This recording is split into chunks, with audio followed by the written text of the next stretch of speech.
It's the Real News Network. I'm Sharmini Pires coming to you from Baltimore.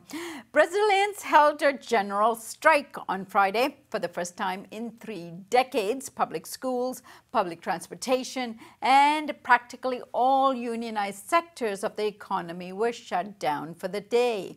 The main reason for the strike is labor and pension law reform that the neoliberal government of President Michel Temer is pushing through the legislature at the moment. The strike comes amid bad news about the economy, which shrunk by 3.5% in 2016 and an unemployment rate of 13.7%.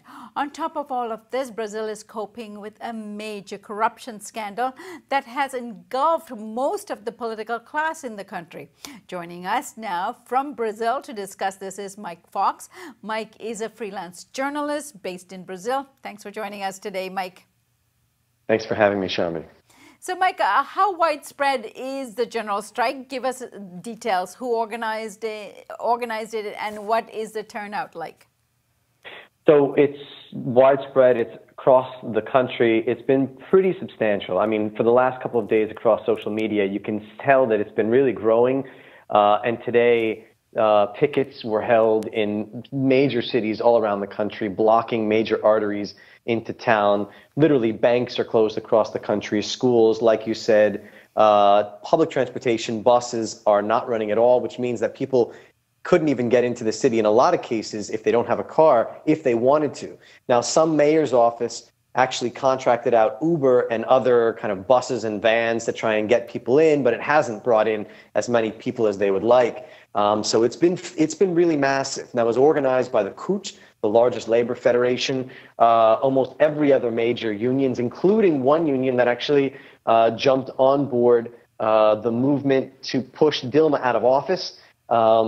Social movements, the MST, the MTSA, and several other movements have also jumped on board, and they've been really protesting out today. And you can tell in the streets. I was in the center of the capital of Santa Catarina, one of the southernmost states in Brazil, Florianópolis.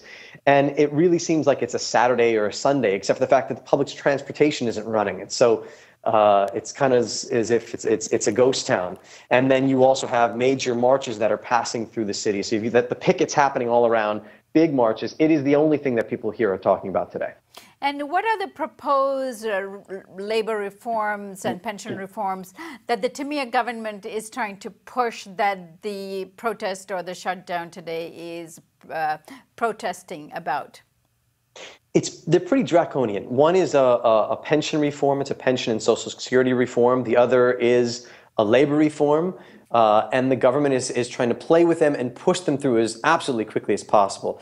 The pension reform would essentially increase the age to retire all the way up to 65. Currently, it's lower than that right now. It's about 10 years lower than that. And it would give people, it would say that you have to work and contribute to the Social Security system for 49 years before you would be able to retire with your full benefit package, except for under the new law, your full benefit package would be according to the medium of your wages throughout those 49 years, rather than the wage that you ended with. So your already starting point is getting half of what you would be getting if you retired now. So that's just the pension reform in itself. And workers, labor, people around this country are up in arms against this thing. The other one is a labor reform, which would change over 100 points within the labor law. And we're talking about throwing out the 8-hour workday. There would be an increasing potential to increase the workday up to 12 hours, outsourcing, making it easier for businesses to outsource, decreasing the amount of lunchtime hours that you have for lunch from an hour down to half hour, and tons of other pieces within this that people are really, really upset over. Now, a couple things interesting here is the fact that with the Social Security, with the pension reform, Temer's having a really, really hard time pushing this thing through. People don't, even in the legislature, even in the conservative legislature, people don't want to jump on board this thing that they know their constituents just don't want. The other thing is that in order for that to pass, they need 60% of the people in the Congress and then obviously in the Senate, because it's a constitutional reform. It's not just a regular reform. The labor reform, they fast-tracked last week. It put it on a much quicker schedule. And then they literally passed it just 2 days ago in the House, and it's going to move on to the Senate. So the labor reform is just flying through. They don't want people to even think about what the labor reform is and what it might do to them.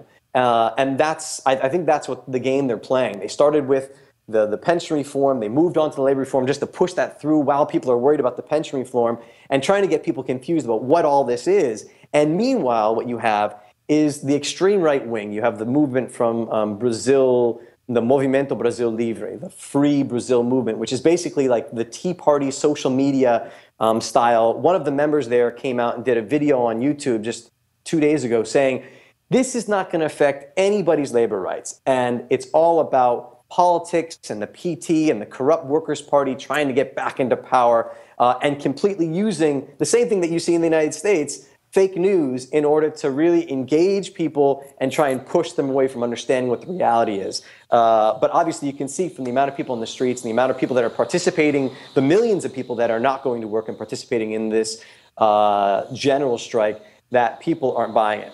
Now, of course, with the downturn in the economy, with the unemployment rate increasing at 13.7%, given the meat scandal we talked about last time we spoke, Mike, and add the corruption scandals and the inability of the government to actually address this issue in a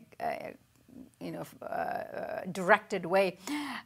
Given all of this that's going on in Brazil, the fact that the labor unions have come out in such full force will affect the economy further. Give us a sense of where the labor unions are at with all of this other issues that are going on, and do you think they'll be able to sustain this kind of resistance and actually stop the Temer government from proceeding with these neoliberal strategies of austerity? That is the really big question, right? The question of, will they be able to stop these reforms? And that's what I've been asking people while I've been out in the street and while I've been meeting with different members of these different labor unions. Is it possible to actually push back and stop these reforms? They're hopeful, although they also understand that these things are really moving fast, the labor reform and everything else.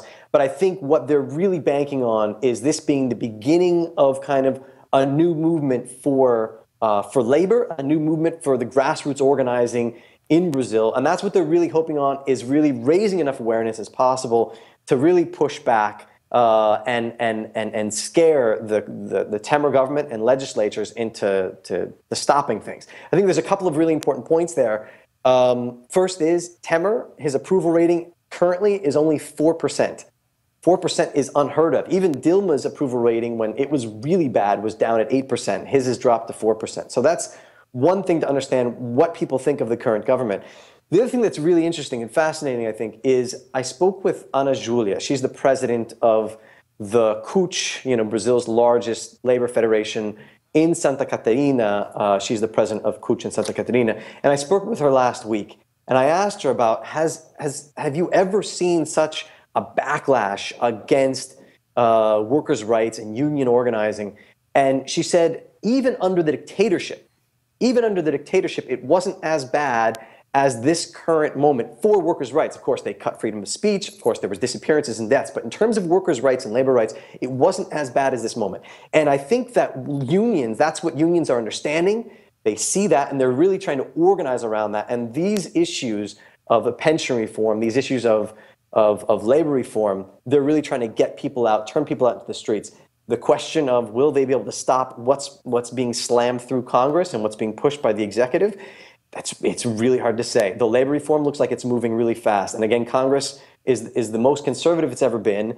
They have Temer, a government that's extremely conservative, neoliberal, and they also have the judiciary on their side. So all of this is coming together to really slam these things through. The pension reform is going to be harder. It's already shown that it's going to be more difficult for them to get the numbers, or they would have already voted on it. They're still expecting to vote in the next 4 to 6 weeks, and I'm sure they're doing backdoor deals right now. So I think there's another really important point to add here is last year I spoke with some folks who were outside of Brasilia, outside of Congress. They were protesting and this was right around the time of the coup. And they said that this was the first time in 50 years, since the beginning of the military dictatorship, since the last coup, that the left, social movements, unions had been so organized. And I think that's a really important point because you can tell how these movements are coming together. And I think we're going to continue to see that going forward in the next year and a half, all the way up into the 2018 elections and potentially beyond, depending on who's in office.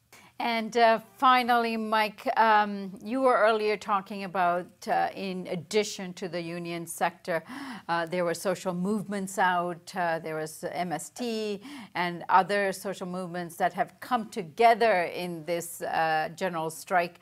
And in the past, we saw more of the social movements out, particularly with the protests around social safety cuts.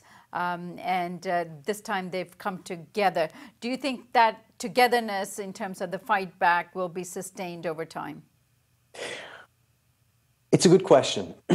I think so. I mean, that's basically what you've had since the coup, is this union of social movements and unions and kind of the left that has really organized and come together in a larger movement against the coup itself and against these austerity pushes. So I think that we're going to continue to see that kind of push. It's going to continue to happen, the pushback against the Temer government. But how hard that's going to be and how much they're going to actually be able to stop the Temer government from trying to push through all of its austerity measures, its privatizations, that is, I mean, again, these are the questions, and that's what I think people are really hoping for when people are out in the streets. The other key piece here are obviously students. One of the big things that we've seen over the last year have been the student occupations in Curitiba and Paraná and in different places. Over 1,000 schools and high schools and universities occupied, and that's really lighting a fire because that's not the old school of union organizing. These are kids that understand that this is the future. They're talking about that, and if they don't get into the streets now to really stand up for what they believe in and their own education, then there's going to be nothing left in another 15 or 20 years. So I think what the left and social movements are really hoping for is the ability to really continue this resistance movement and really push back on the Temer government. How much they're going to be able to do that, that's the big question. And also, what is the reaction of the Temer government to this shutdown? It's kind of business as usual. The Temer government isn't, saying very much, trying to do what it can. It's very focused on kind of the local, the mayor's office, and the governors around the country that are trying to push back against the general strike. You had a case in Sao Paulo and a couple different places where you had more extreme right-wing governments that said if workers take off from work, they're going to be docked pays. And then you had a case in, for instance, São Leopoldo, a tiny little city in Porto Alegre and in Espírito Santo and a couple of other places where there were PT mayor's offices that said, oh, you can take the day off and you can hit the streets. So obviously, kind of this back and forth is happening. The threats have been there from the local mayor's office and the governors in different places, and you've had kind of the confrontations, obviously, all around the country. Between the people out in the streets and between the police and the military police, tear gas and whatnot. And so those types of things, that type of repression, we're going to continue to see that, as things go forward. All right, Mike, I thank you so much for joining us, and thank you for reporting on all of this for us. Of course. Thanks for having me. And thank you for joining us here on the Real News Network.